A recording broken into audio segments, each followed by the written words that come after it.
I can vividly remember having a very scary meeting with the Trust. Quite early on, it became clear that one of the big drivers would need to be keeping on top of the NHS resilience list. So our initial response was very much around the operational structure of the hospital. How was the hospital going to be able to support?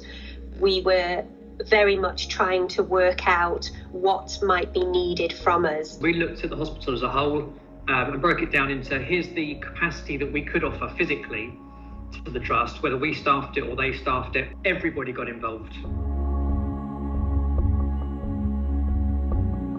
I went away one Friday and came back and we had a HDU department, on the Monday morning. It was unbelievable.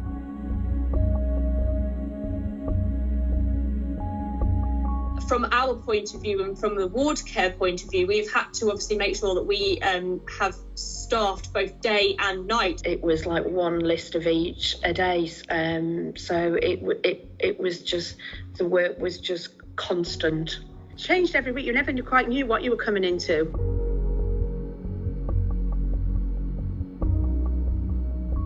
Very tragically, we lost a member of staff quite early on.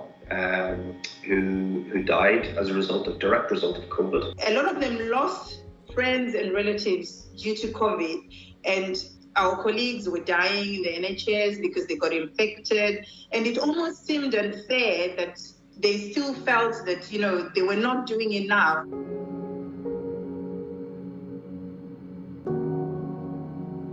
In initial stages, it was all cancer related, so these patients potentially would have had a delay in their surgery or may not have had their surgery. The patients were coming into the hospital on their own. They hadn't got a family with them, so they were frightened. We've had children, wives, husbands outside.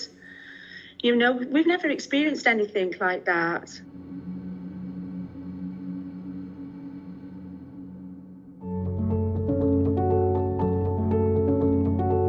The NHS patients have been absolutely wonderful. They are so appreciative that we are taking them on. It really was a big team effort. It was the bigger, wider team, the regional team, the national team. Everybody realised the importance of getting this right. I'm proud of everybody, proud of the hospital, all the nurses, all the staff.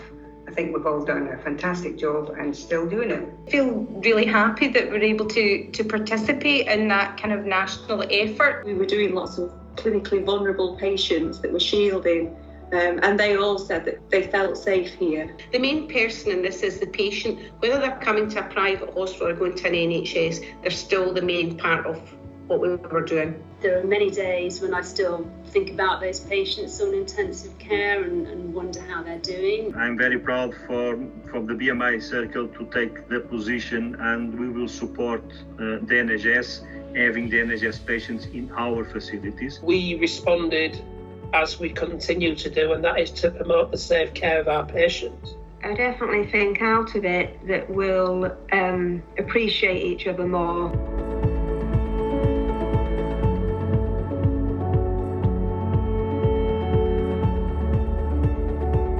I'm proud of my teams. I think they've done so well considering what we didn't know and how we've adapted.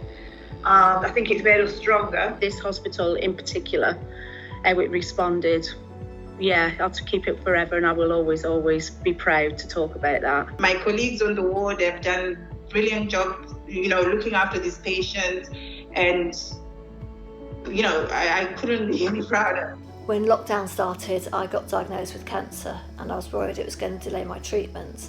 It didn't.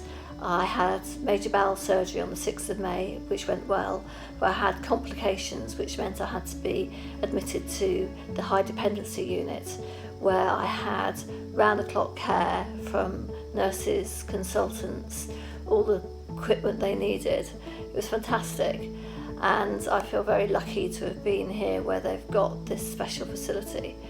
I'm much better now, and hopefully will be home very soon. Over the past year, we have performed over 2,200 NHS resilience operations.